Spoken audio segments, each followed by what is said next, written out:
Well, hello, everybody. Welcome to another edition of the Missing Links post-game live stream podcast thing. This is another bonus episode because Sloane Martin is going to be coming on monthly now to, divulge the world with hoops takes. And so I can ask her a bunch of snarky questions because that's the relationship we have at this point, right? Yeah, pretty much. That's why I signed up. So let's get going. You were just like snarky questions from Andrew or snarky questions from my husband. I guess we'll talk links tonight. Exactly. Yeah, that's what keeps me on my toes pretty much at all times, obviously. Well, I kind of wanted to throw a curveball at you at the beginning of this because I've started doing this with more of my guests of just asking, like, who were the basketball players that got you into basketball more than like a casual fan? So like for me is Jason Kidd. I went from being like a Wolves fan to I am ride or dying New Jersey Nets and kind of started me on this path. I know if I remember right, you aren't a basketball player. You were softball, right? No, I was very much a basketball player. Oh, you were a basketball player? Yeah, okay, I was then I'm going to just sit back and learn. And a theater kid, but very much a basketball player. Yeah. Well, then I'm going to sit back and learn. Like, who were the players that kind of influenced you into a more hardcore basketball fandom? Okay, this is going to go way back, Andrew. And the ones who know, the real ones who know these players, let me know if you know. So some of the biggest players I remember. So these are all going to have something in common. We will see when I list them off. Cheryl Ford, who was part of those championship shock teams. Jane Appel, who went to Stanford, later played in San Antonio. A player named Brooke Smith, who played at both Stanford and Duke in the early 2000s. That's the other thing these things have in common is like when you first are exposed to these are all very much early 2000s players. Also Lauren Jackson, of course. I was absolutely enamored by her. Those players are like really toward the top of the list, but Cheryl Ford was probably the highest up there for me. I love those Detroit teams, coached by Bill Lambier, and obviously Cheryl was involved. Little did I know. When I was like in junior high and high school. But like, these are the players where they are like bruising, strong, big old post players. And those were my favorites. This was the like, dead ball era, just backing down in the paint, shoulder into the chest. I will always just love that style of basketball. I don't care what people say. There was no guard play. It was just post ups, a lot of physicality. It's like I actually haven't even looked it up because I don't even know, Andrew, if data goes back that far. Like how many even possessions per game there were kind of during that time, like 60. Is that like a fair guess? I know like, it was. I still has a place in my heart. Rating stuff. I did a piece on the Lynx last year of just. I do it every year for every team I cover of just like comparing their advanced metrics compared to the league year, right? So like, how did they rank in offensive rating, defensive rating, true shooting, like all these things that I personally value, and there's nothing else behind it but that. And then I go back and look at like past championship teams and see like, oh, well, where did they rank? And like, what was their average ranking? Is there correlation in like these stats? And like defensive ratings in the 2000s were like in the 80s. Like there's not a lot of scoring at all. Exactly. So a special place in my heart for the early 2000s, big post players, let them play. Well, Dustin, if you just saw them at the Ridgedale Dicks, you also probably saw me trying to avoid every camera angle.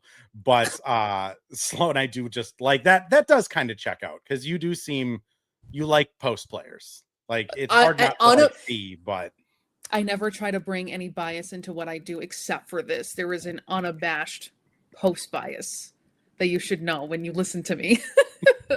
It comes across a little bit. You're very you get very excited for like a good drop step, which I feel like not many people do.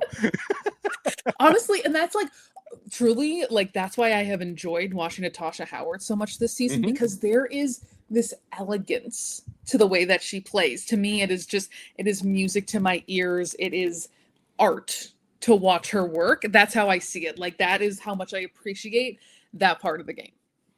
It's wild because Alana Smith last year was one of the best like turn her hips and just dive to the rim type of players that I've personally covered. Like, granted, that list isn't super long. It includes like Rudy Gobert, who might be one of the worst turn his hips and get to the rim type of guys. But like, I was always just enamored by like how quick she's able to like flip out of a screen and just dive. Natasha Howard makes her look average. Like, I don't know how she is limber enough to do that still. Like, it earns the nickname Flash. Yeah. I was actually just doing a video on this that I'm gonna like post on my social this week where, I mean, I'd be interested in your thoughts about that because I think that she is, I said, arguably the best pick and roll big in the game. And I understand she's playing alongside fantastic passers in Olivia Miles and Courtney Williams. Those are fantastic partners to have. But based on, I think, all the comments we've heard from Cheryl, from those two guards, it is just a dream to have her in your pick and roll combo. I think it's really pretty unmatched in terms of that part of the game, how great her instincts are. And you're right, like the flipping of the hips, like actually just moving and the grace with which and speed with which she does it. Her hands are just impeccable too. Like, it's for people that are into good post play like you, this season has to have just been incredible. Abby chimes in the chat saying the highest paced team in 2000 was the Shock at 89.95. The lowest last year was the lowest this year, the Valkyries at 91.74. So it's changed a little bit. Pace has gone up quite a bit. Yeah. Interesting. Well, Sloane, quite a few people are bringing up Phee in the chat, so we should probably quit burying the lead here. Phee returns to practice today. Said she went full go, said that there was no restrictions. Dorka also returned.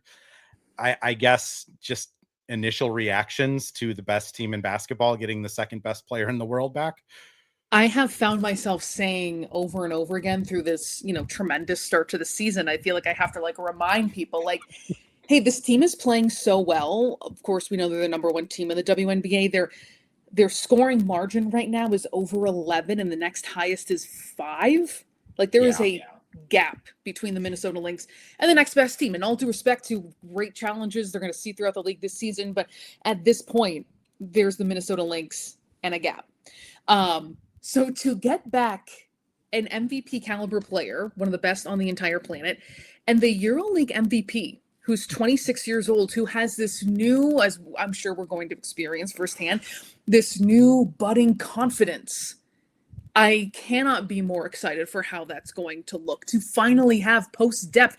Andrew, how many games have we seen this season where it is Nia and Natasha carrying the load, and they're both playing with 5 fouls in the fourth quarter, and they just have to gut it out and get it done because the options are just limited in terms of size and just that position period. So to have that kind of depth that happens to be this good should send shockwaves throughout the entire league right now because of how Minnesota has played well so far. And, Coach Reeves obviously talked about this today. There's going to be a transition. Fee's going to be playing with Liv for the first time. There's a lot of new faces that she's going to be playing with for the first time. So there will be that transition, but this is off the charts exciting for the Lynx and for Lynx fans. I mean, center Ola was fun for me. Might have just been me that really enjoyed seeing Ola as the center because I'm like, man, look at how good she's moving on defense. This is awesome. Props I don't to her. think anyone else was very excited when Ola would check in to play center. Yeah, exactly. But props to Ola. She's like, all right, you need me here. I'm checking in. I'm going to try and move some bodies, get some rebounds. And she had some good plays in there for good stretches. Yeah, I mean, I Cheryl mentioned it too. Like the most excited person about this is Nia Coffey, which, I mean, you mentioned the foul trouble, but also just she is not. I mean, bless her for trying to go up against some of these centers in the league and power forwards. It's just going to be different when she is able to play 26 minutes a game instead of 38 and guarding the best post player. I guess, like you mentioned the depth, like what do you think Nia's role is going to be on this team after they come back? Because friend of the pod, Britt Robinson, who for people who don't know is going to be covering the Wolves the Lynx the rest of the season as a member of the beat. So Britt Robinson will have some written pieces out there, but he brought up a good point of just like Nia's thrived in this role. And that is going to be, I think, something really interesting to watch here. Is she going to still get the number of wide open looks that she's been able to garner this season because she's playing with players that do have so much gravity, because the Lynx have had that inside outside presence, because she's on the floor with Kayla McBride.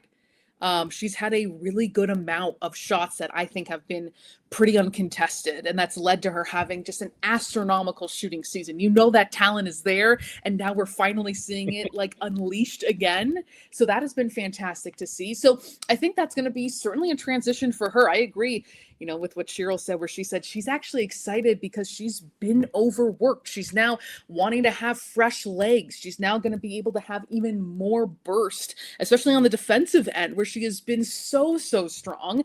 And I think that is going to be really an important key factor for her, that she's going to have a different kind of minutes, different kind of role as well too. But I will be interested in how that is going to equate on the offensive end in terms of those open looks, and being that still kind of aggressive shooter and driver that we've seen, that she's taken her offense to a whole new level. I mean, it is wild to think that in probably just a couple weeks, we're going to have a bench unit where it's like Courtney, Nia, Maya, one of Phee, Dorka, Tosh running offenses. Like, bench units aren't prepared to run against Nia Coffey and Courtney Williams, which I just, that's the part that my head is still getting kind of adjusted to, is like, Courtney has already been kind of just cooking backup point guards when Liv gets her rest. It's going to be kind of ridiculous when Nia is also a starting caliber player that's playing against backups, right? Absolutely. And you think about, the kind of players that someone like Dorka is going to be going up against too, which it was a good reminder today, standing near her in the scrum, just how big she is. Real tall, real tall, very Sloane. Much so. Not that I had forgotten, but in case anybody needed a refresher, there it is for you. She's still big. So I think that's going to make a huge impact. And, when I think about her, Andrew, to steer it in her direction, I know fans don't want to think back to 2024 finals, but I'm asking you to do that for a brief moment, because I think Dorka was so huge in that series because of her size, because of her defense as well. I think that people should think back to how critical she was, especially defensively, against such a big and long team like New York. So that was already so early in her career. Now she's bursting with confidence. So I think it completely changes the game from a Lynx team that was really trying to juice anything it could out of its bench. And Coach Reeves had talked about how that had been a space of struggle for this team throughout this point in the season. And now it just feels like it's going to be off the charts. Once that group plays together, gets things clicking, there's going to be so many options to look for, where you're going to expect the bench production instead of it just being seen as a bonus and an additive in some cases. I mean, Hannah brings it up. Their bench 5, if Cheryl goes 10 deep or 9 deep, would be Dorka, Kosu, Nia, Maya, Courtney. Like, that's a starting lineup in this league. Like, I think they could probably give Connecticut a run for their money just without anything else. This team's just, the depth is just going to be unreal. And you mentioned Dorka. I think I was actually talking to Terry Horseman about it today. Like, my last kind of visions of Dorka were like a bench player behind Lan and Maisha Hines-Allen. And it's hard to like change that perception without seeing her play. But the way people are talking about her around the team is that she's going to be like a EuroLeague MVP, getting big minutes. She's really worked on her 3-ball a ton. Like, I do think that is going to be it's going to be an interesting piece, because I don't know like where you find her minutes with Tosh, Phee, Nia already kind of in that rotation, and like she's going to need minutes if she's that good, right? Yeah, that's what this transformation is. You go from, like I said, trying to get anything out of that bench to how are we going to distribute minutes now? because there's so many great options for the second unit that we can have out there. And you're right, maybe things are going to look different like they do for a lot of players. There's not every player is going to have, we saw this obviously, who just came to my mind, Jessica Shepard. They're not going to have everybody who has the exact same role from overseas immediately and directly translate to the WNBA in the same way. There's going to be outsized roles overseas compared to what they have in the WNBA. But, you know, with Dorka, I see someone who's young, who can defend, who can extend her game, who has great size, who can face up, you know, and maybe seeing a player who's going to have a certain level of fearlessness because of that confidence too. So I think it's just all exciting all around. It's going to be sorted out, but I think once they get there and hit that stride, it's going to be a rocket ship. I mean, let's be honest. Dorka is going to be so open. Like she's just going to be so open if she's playing out there with Phee, Mac, Court, and Liv, like everyone's going to be leaving Dorka to go double someone. Like it's just about her taking advantage of it more than anything, which that's the other side of this is like, you know, I've been joking for weeks that like Mac is probably the most excited person on the planet to have Phee come back just because she'll not have to play 38 minutes a game and deal with double teams slammed into screens. But I was at the Dick's Sporting Goods thing, I was talking to Liv about it of just like, I mean, how much space are you anticipating with? It's not Nia Coffey out there for 3 anymore. It's going to be Phee. And she just kind of like smiled and she was like, yeah, I don't know what people do. Yeah, that's about it, right? To you. Like, what do teams do now? Like you said, there will be an adjustment, but like, I don't know how you guard this team. If there wasn't many available answers before, now teams are just going to be bereft of any kind of solution in this case because of the gravity that she brings, for the ability of Phee to score any possible way that she wants. And then you put her with a magician of the game of basketball and Olivia Miles, and what they're going to be able to concoct on the floor is just, it's unimaginable, honestly, until we see it together. I'm sure there's going to be so many jaw-dropping plays once they hit that rhythm and those two play together, you know, quite a bit and get that kind of chemistry. It's hard for me to answer, Andrew, like not being a coach, because we've seen so many coaches not necessarily know what to do to stop this Minnesota Lynx team. So you add in one of the greatest players on the planet to by herself on her own. How do you strategize for? So that is a conundrum, to say the least. I mean, in 2024, in that playoffs, she averaged more points than minutes. And that's just going to get dropped back into the best team in basketball. It's just like, I think the last time you were on here, I kind of talked about like teams are going to have to choose, like, do we give Courtney Williams an open mid-range or K-Mac an open 3? And that's just like, one, credit to Cheryl for kind of mapping all of this out before the season and making this team, you know, come together and click. But also like Liv, if she's having fun now, like she's going to be having a ball, in Courtney's words, when Phee is back out there at full strength, because the options she's going to have, again, I don't know what you do to stop it, which credit to Cheryl, right? Yeah.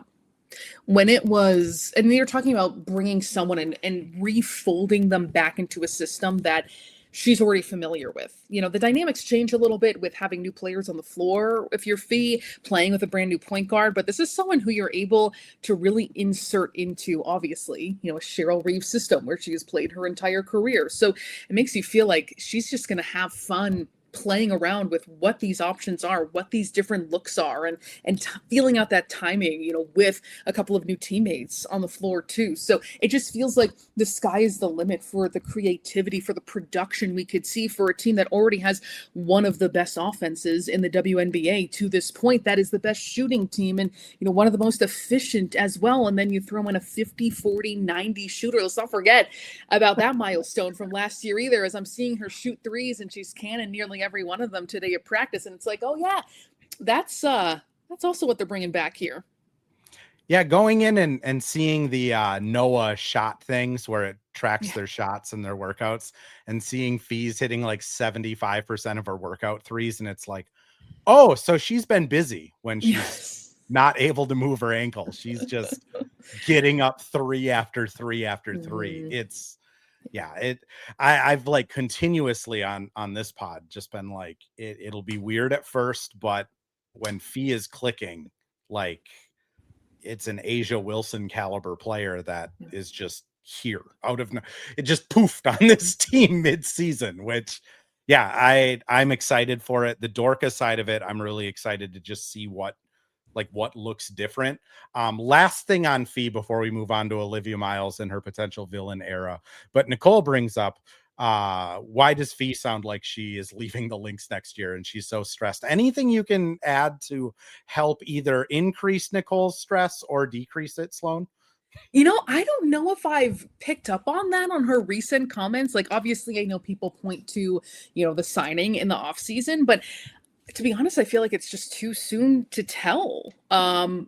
She's going to have a championship caliber team here. Maybe they go on to win the championship playing with Olivia Miles, who's also looking like a franchise cornerstone. I think it's just difficult right now to read too much more into her mind, into her thinking. We know she's a businesswoman. She is one of the smartest athletes on the planet, period. Yep. Not just in the WNBA. So I wouldn't read, we just don't know, to be quite honest. I think let's just focus on like her coming back. We're having fun seeing her play.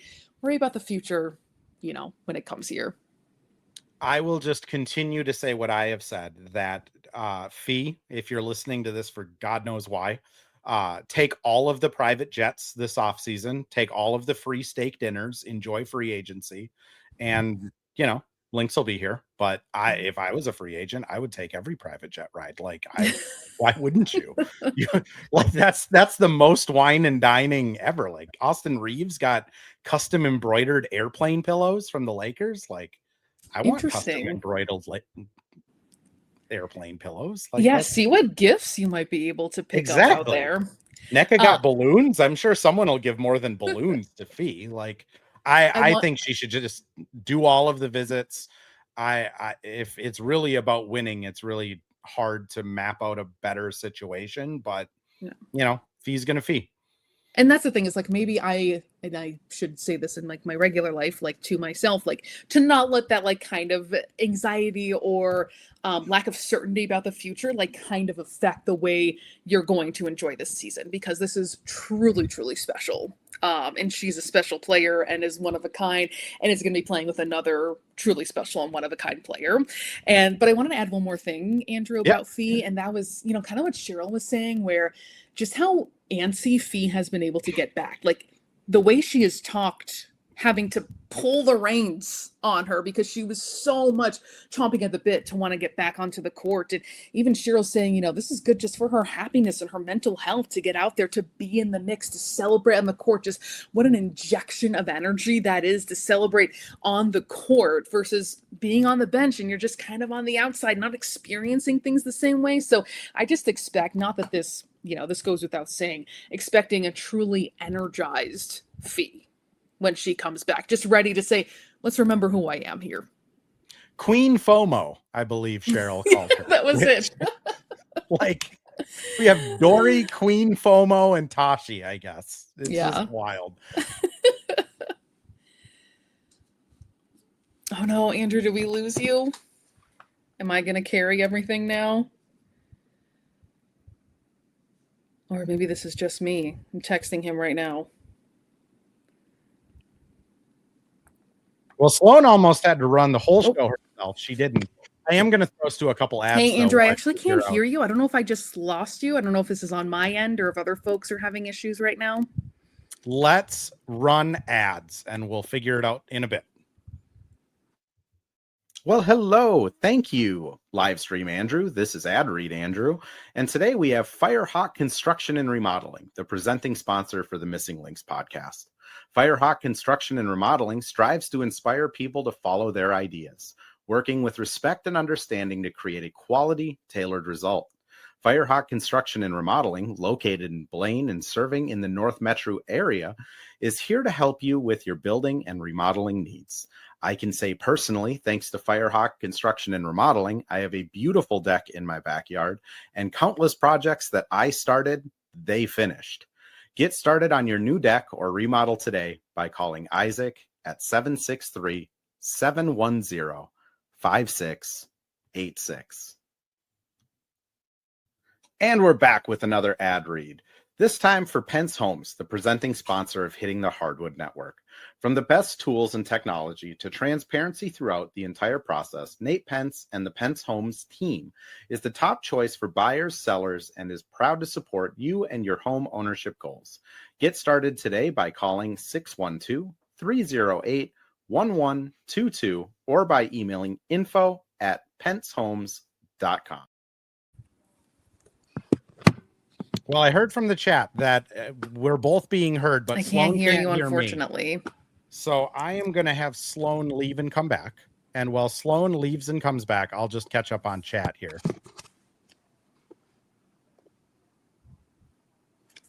But let's see here a little bit. We hear you, Andrew. Great. Phee and Dorka were both at practice today. Question mark. Yes. Phee and Dorka were both at practice today. They, from my understanding, full participants, full go. They got Phee said that they didn't hold back at all. It sounded from Cheryl that they had been doing some drills, just 2-on-2, 3-on-3 type stuff coming into this week. So my guess is they're pretty darn close. Also, if I ever do drop off, Abby, yep, Sloane just runs the pod. It's her pod now.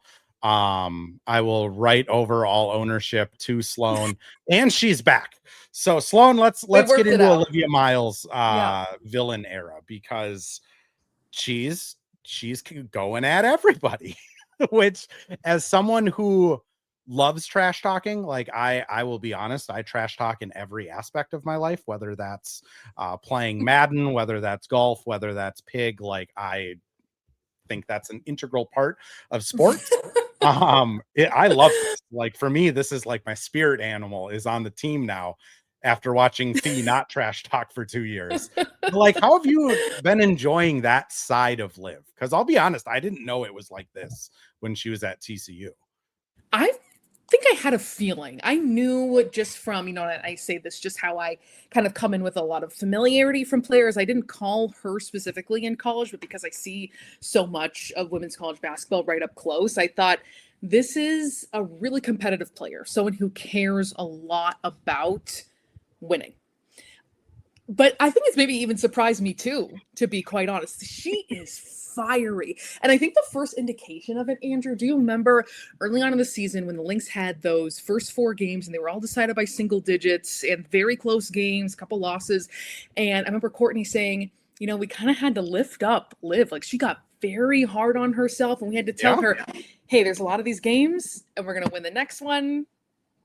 Take the night, but, just kind of turn it around.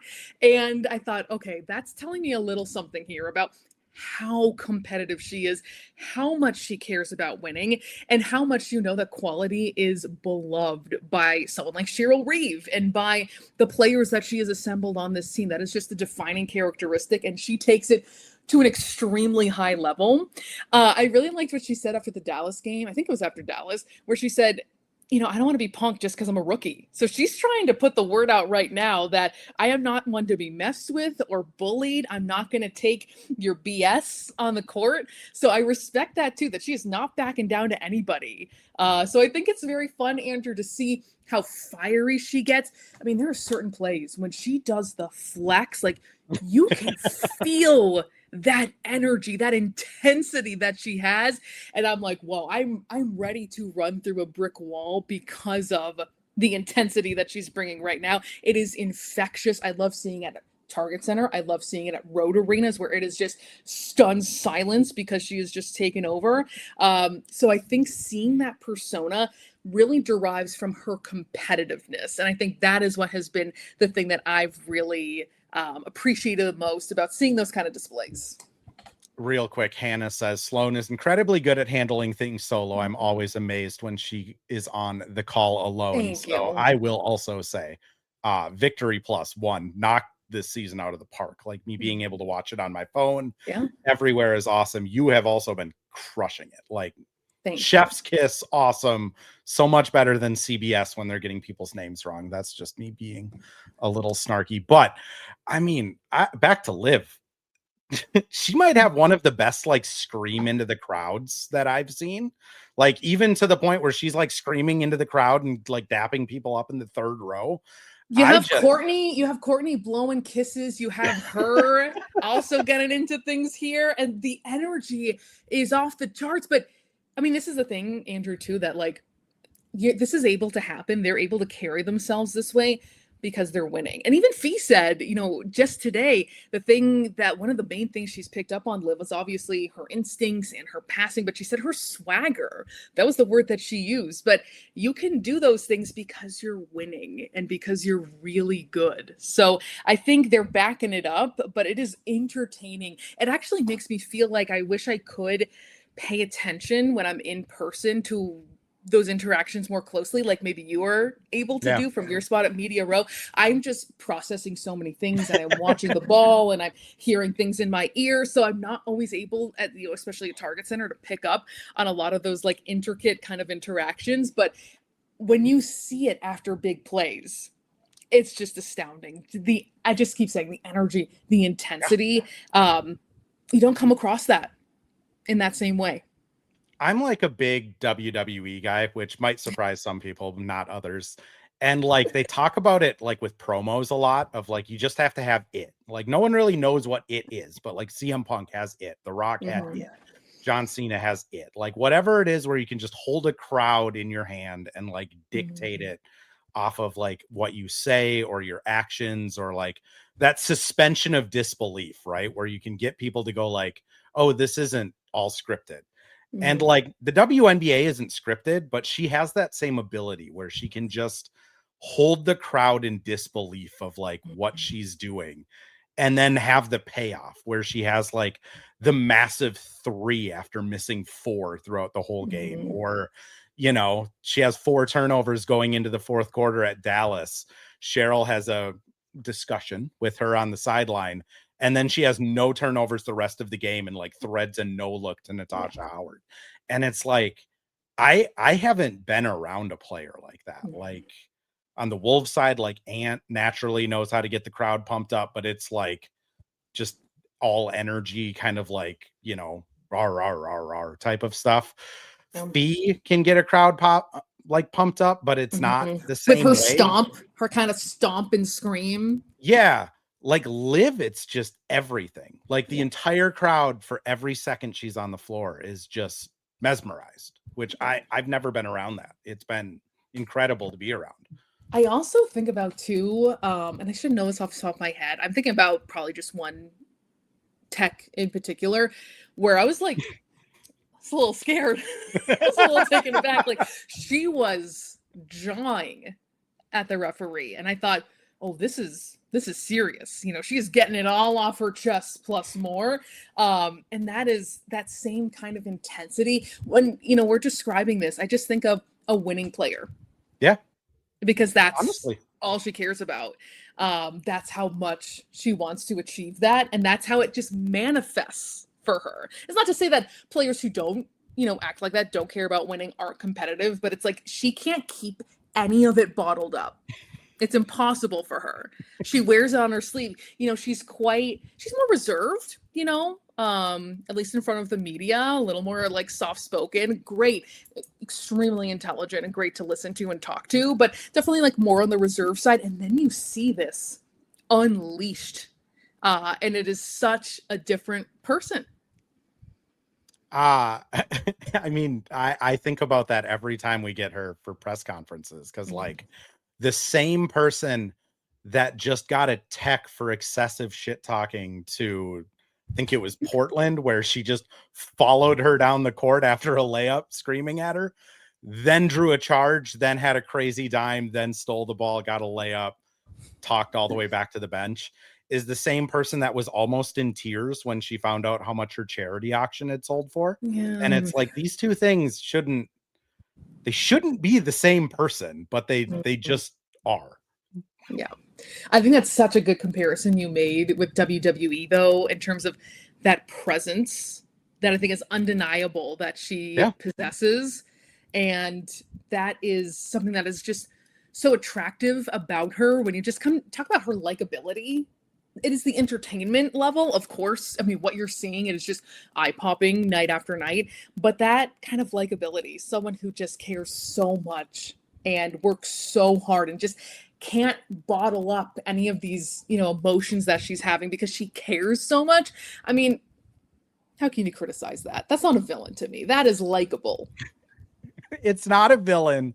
I just really want the Lynx to be villains. Like, I just think it would be fun. Like, it would be fun because they already have the championships. Like, they already walk around kind of like they own the league. I mean, they do own the league for all intents and purposes. Like, the last 3 years, they've been the best at pretty much every advanced stat in the league over the 3-year stretch.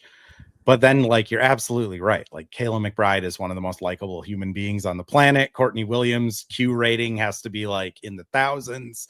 Can I say too? Tasha Howard's delightful. Yes, by all means. I saw a picture just like kind of after that event at Dick's, and Courtney just looks so cute in the picture. Like, she's having such a great time. She's wearing sunglasses and I think like a backwards hat, like with her arms around the kids.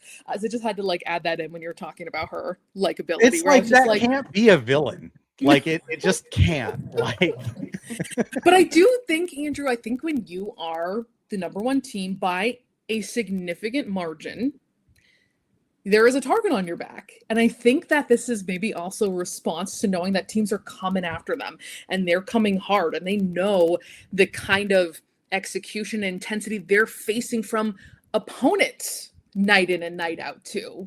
So I think it's also like a little bit of that message sending where it's like, you work this hard to come after us and we're still going to beat you.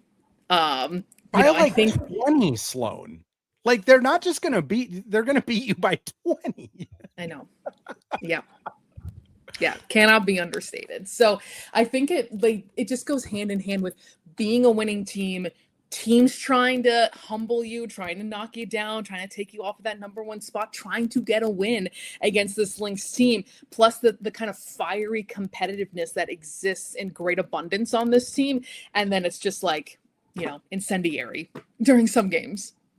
It is like, you mentioned like teams are giving them their best shot. Like, I've been talking to like other media members around the league, and like, teams really are coming in here like trying to humble the Lynx. Like, every game the Lynx have played, the team's trying to do give them the championship level shot. Like, you don't think like Alana Smith, Jessica Shepard, and Paige aren't trying to like knock the Lynx off of their pedestal, and the Lynx are just blowing them out. Like, that's the thing that is, it's so hard to overstate it or understate it or whatever type of state we want to put it in. Like, teams are giving the Lynx the like treatment that a team that just won a championship would get, and it's not even close. Which, I mean, Cheryl Reeves, at some point we have to talk about her more. Just how much of this is a product of just Cheryl being Cheryl with this team, because I don't know how you don't get complacent.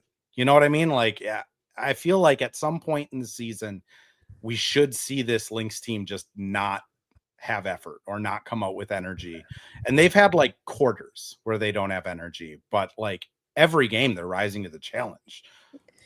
And that's why obviously Cheryl Reeves does deserve a lot of credit. And for her part, and even talking with her, today in the scrum where, we're talking about her Hall of Fame induction, and she is always very quick to say, it's about the players that I've had. I would not have these wins if I did not have these players. But when it comes to Cheryl Reeves and her philosophy, it is be a good teammate and work really hard. And those are things that you would tell second graders who are just on their very first basketball team. But it is also very true playing for Cheryl Reeves in the WNBA. So for her to maintain those standards in terms of how hard her players are working, how they treat each other, the chemistry that yields. It is, I think, a credit to her and the culture that just exists here, that foundation of greatness that Nia Coffey talked about when she signed here. Napheesa Collier talked about it today, too, with Cheryl encroaching on that all-time wins record, surpassing Mike Tebow. It is because she is as crazy about winning as we were just talking about with Olivia Miles. That's how much she cares, that it is still this rejuvenation to chase wins.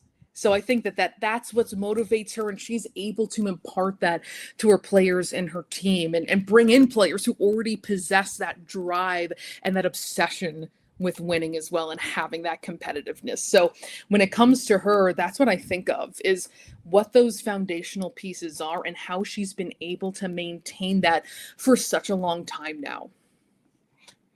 Is this like, if her chemistry was like a person, is this like the magnum opus for her chemistry? Because like, what, 9 new players coming into this team, Fee's out, Dork is out. It's just Mac, Ola, and Court that are kind of carrying on the chemistry and the work ethic and all of those things.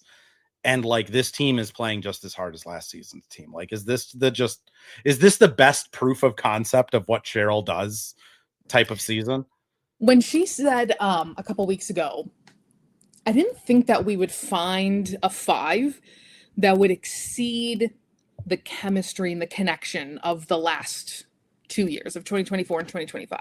And we know that was the, power of friendship team. That was this team has already talked things up in the huddle before I even get there. That's how connected they are and on the same page they are and how dedicated they are to winning and doing their jobs.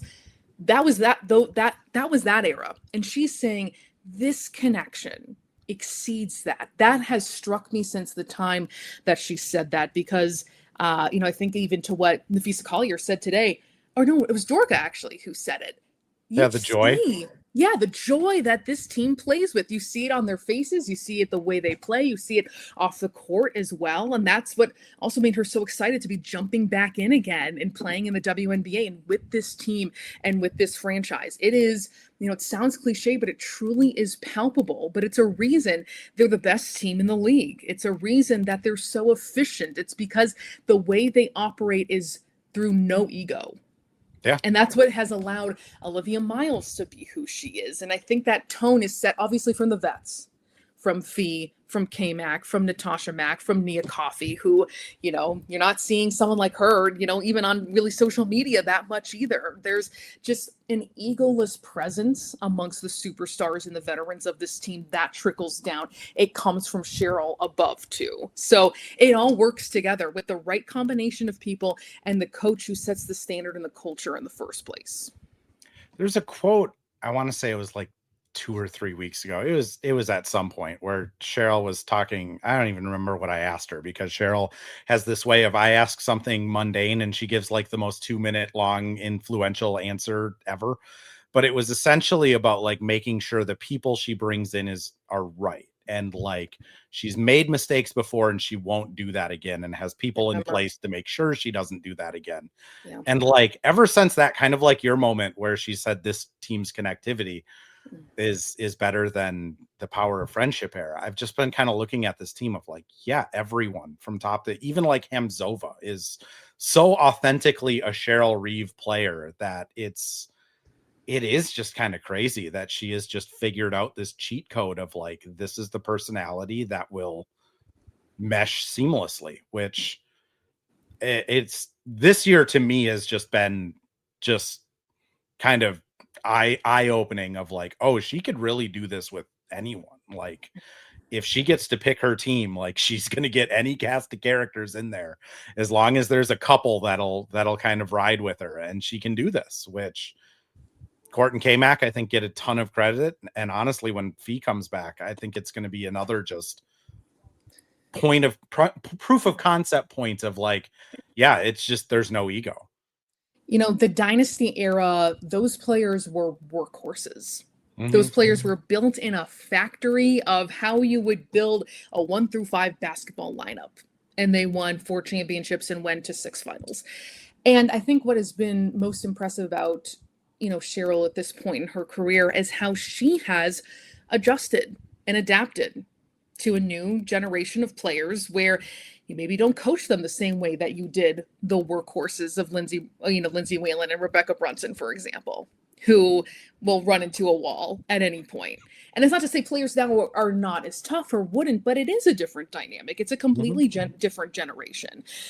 So I think, and she has admitted as such, where, and Courtney Williams has talked about this too, and I know you've gotten some of those questions out of her where she's like, I came in and I was just going to be myself, and Cheryl was not going to change that. So she has just allowed us to be ourselves, and she had to get on board, because this is who we are. So I think seeing that part of that transformation, because I think, I think this about me and my job personally, that it is always a journey, that you are never perfect, that you never reach just being,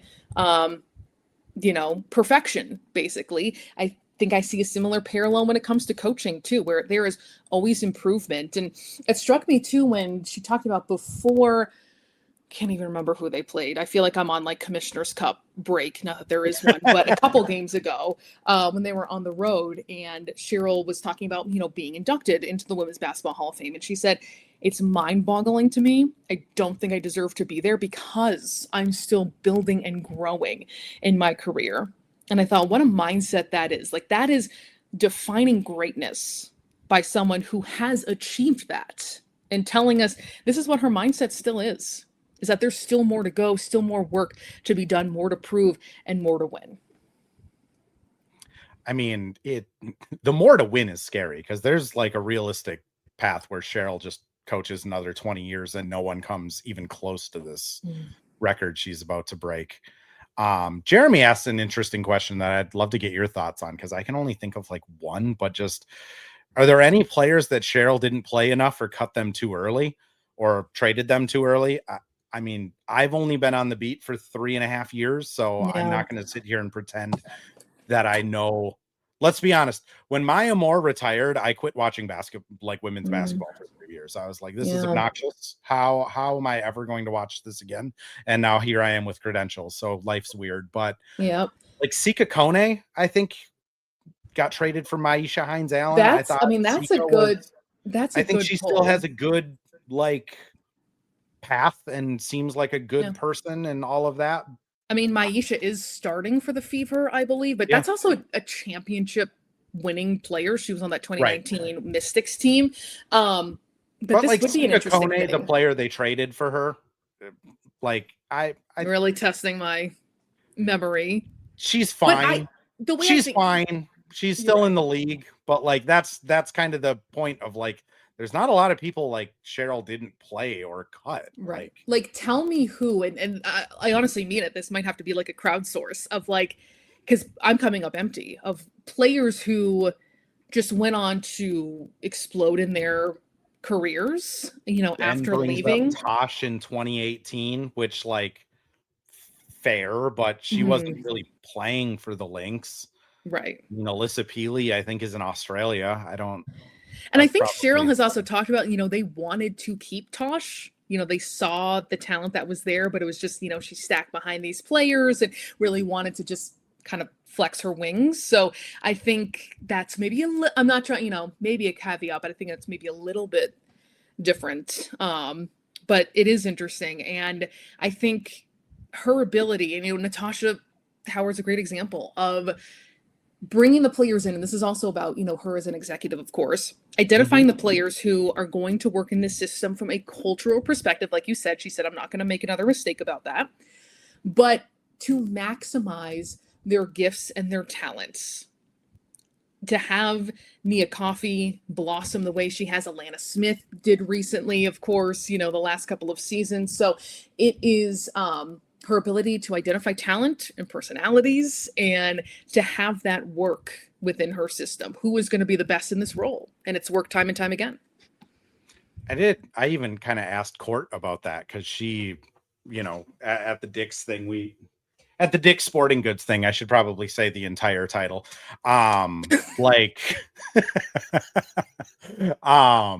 someone will enjoy that. Anyways, we were asking her about Cheryl, breaking the record potentially on Friday. And Courtney was just like, yeah, like who knows where I'd be without Cheryl Reeve. And I was like, well, where do you think you'd be without Cheryl Reeve? She's like, well, like that summer, I thought I'd be back in the 2. And like, who knows where my career is? Like, I'm probably not doing this. And it's like, yeah, that probably is just the realistic answer of like, Cheryl just has this way of seeing something in people. Like Court also kind of talked about like Cheryl called her and she was like, well, of course I'm going to take a call from Cheryl Reeve. And Cheryl was just like, I want you to come here and be my point guard. And Courtney's like, what? Which like, again, I think 2.5 years ago when Courtney Williams got signed here, like the narrative was a lot different of like, why are we bringing in Courtney Williams? We don't have a point guard. And now we're sitting here like, she had maybe the best 2-year point guard stretch since Whalen in a Lynx uniform. Completely. I had to pull this up because I have this in my notes here. I have a lot of quotes and words where it was K-Mac who said of Cheryl, she's changed the trajectory of my career. I bloomed into who I am in this league. She's pushed me in the best ways. I'll cherish that forever. It's strong wild. Words. Yeah.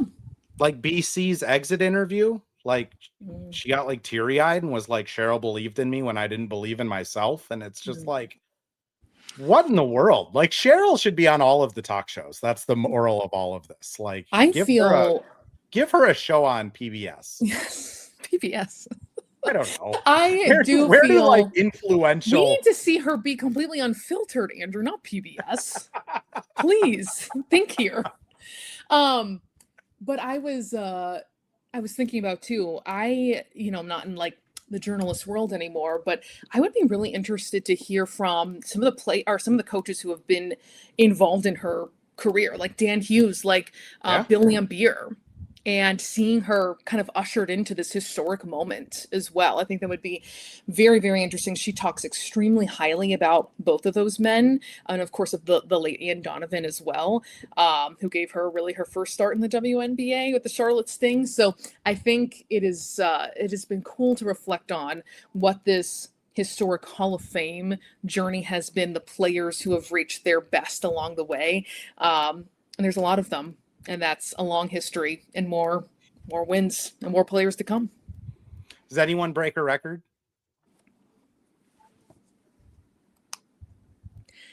The hard part of that question is the longevity. Yeah. Someone who looks like they would be like Becky. Obviously, she's far from doing that. But it's hard to answer because, and I counted this up, 10 of the 15 coaches are in either their first or their second season in the WNBA or as a head coach, period. 10 of 15. And then you have, that's not even including Nate Tibbetts, who's in his third season ever. So let's say 11 of the 15 have 3 years or fewer as a WNBA head coach or as a head coach in the professional world. It's Steph, Becky, and Cheryl then. Maybe I did miscount because also Sandy. Oh, and Sandy. Yep, Sandy. Yeah. No, so that would be 4. You're right. 11 out of 15. So that's it.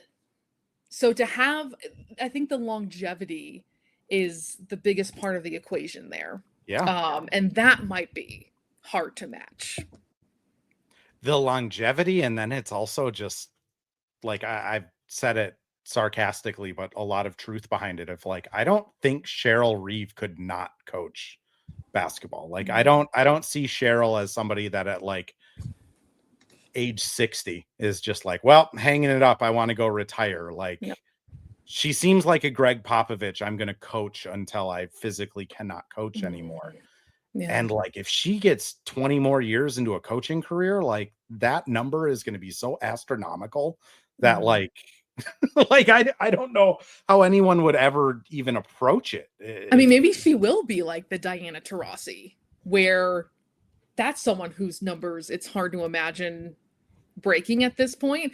As Kayla McBride was climbing up the charts, and I was lucky enough to do the games where she tied for 5th and and then got fifth, sole possession of career threes, passing, Tina Thompson, another great player from the early 2000s, guard though. But, and then you see, what an incredible accomplishment this is. What an incredible accomplishment this is.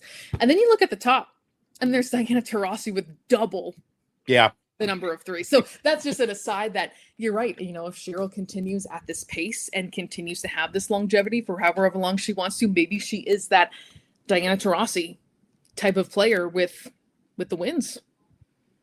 I mean, it would be cool. Like, selfishly, as like a Minnesotan born and bred, like, get like 3 more championships and have Cheryl have the wins record by like 700 wins, and just no one's ever going to touch it would be. We've had a lot of basketball to spare here. Let's just continue to bank on the women doing what the men can't in the States. Right.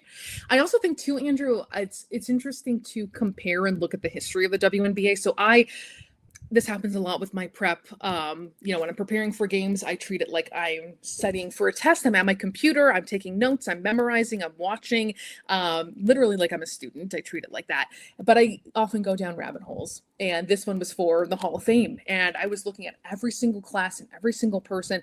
And when it comes to, WNBA head coaches, there's Lynn Dunn, who's also, an executive over for Indiana, and Van Chancellor and Cheryl. Over these 30 years, it's just has not been enough time. Yeah. And there hasn't been enough people to build that longevity. So I was surprised, actually, that the number was really that low, compared to the college ranks where you coach for 30 years and you rack up 1,000+ wins, So I think that is also going to, of course, her legacy is going to stand the test of time, but it is still so early, apparently, to be able to predict how that might work out later in the future. Someone else Wolves Jr. brought it up too. It does get a little easier with increased games too. Like there were seasons where Cheryl 34. Yeah. Like, I do think if this gets to like a 70, like if this gets to a 70 game season or something, which it very well might be in the near future, who knows? Then, after Cheryl stops coaching, I think people will start gaining ground on her quickly. But no, I will say I share your rabbit holeness. Mine isn't like studying for a test. Mine is like I'm on Twitter and someone makes an Odyssey Sims reference and I'm like, that seems false. And then we'll spend like 20 minutes looking up Odyssey Sims advanced stats to prove some random fan wrong. So but mine is spurred on by like bitterness and hate, where yours is like the good side of the force of like wanting to be a professional.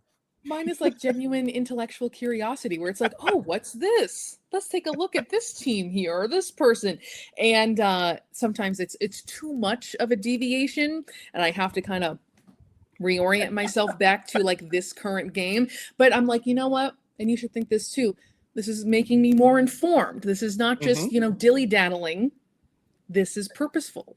Yep, this is purposeful. I have a lot of facts and things that I will never come up ever, but they are there because Twitter. So if Elon's bringing one thing to society, it's me learning useless information, fact-checking random tweeters at 1 a.m. because I can't sleep. Sloane, anything else you got that you want to get off your chest here before we call it on the pod? This was clearly a very newsworthy day. This is a very newsworthy time. I think we really covered all of it. Shameless plug. I'm looking at my calendar right now because I can't remember anything. Shameless plug for our next Victory Plus broadcast on the 6th against Connecticut. I will say, and this is Britt Robinson sat down next to me today and I went, what the heck are you doing here? And he's like, well, I'm covering the Lynx. And we were talking about it a little bit. And one of the first things he said was, God, Victory Plus. Like that, everything. And I was like, I hope the Wolves do this. Like it has been awesome. Like, it's just awesome. It's awesome to just have games on your phone, which is where the world is kind of going now. But for sure, like when you have Britt Robinson bringing up Victory Plus, something's going right. You know what? I'll pass that along. That's very good intel. Carrie says you should get one of those national broadcasts. No. I will say no, selfishly. I enjoy working alongside Sloane. So the same thing I told Grady a couple of years ago. No, you don't need to do that. Who needs glitz and glam? Like, Well, no. thank you. Thank you. I appreciate that. Thank you, Carrie. But if anyone joined into this late, it will be posted up on YouTube, Buzzer, and X as soon as I end the stream.